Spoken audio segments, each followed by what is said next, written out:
Welcome to our channel. Today we how to invest in Starbucks stock step by step clearly.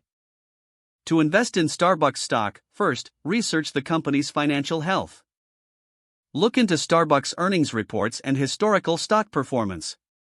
Understand the coffee retail market and Starbucks' position in it. Choose a reliable brokerage platform to open an investment account. Compare fees and features of various brokerages. Sign up for an account by providing your personal and financial information. Complete the necessary verification steps as required by the brokerage. Deposit funds into your account for purchasing shares. Review the current stock price of Starbucks on your brokerage platform. Decide how many shares you'd like to buy based on your budget. Choose the type of order you wish to place: market, limit, or stop order. Place your order and confirm the details before submission.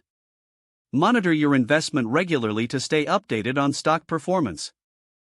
Consider setting alerts for significant price changes or company news. Evaluate your investment strategy periodically and adjust as needed.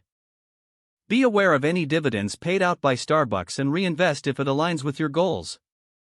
Stay informed about broader market trends and their impact on Starbucks. Consult financial advisors if you need personalized investment advice.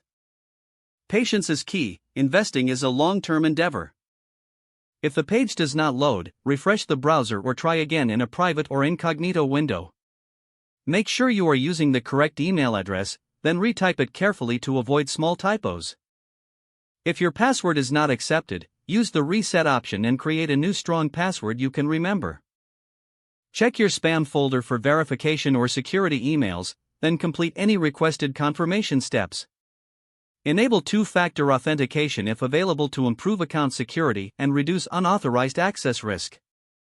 After signing in, review your profile details so your contact information and settings are accurate and current. If you see an error message, note it down and try again after restarting your device and internet connection. Log out when you finish, especially on shared devices, to keep your account and payment information secure. If the page does not load, refresh the browser or try again in a private or incognito window. Don't forget to like this video and subscribe to our channel for more step-by-step tech guides.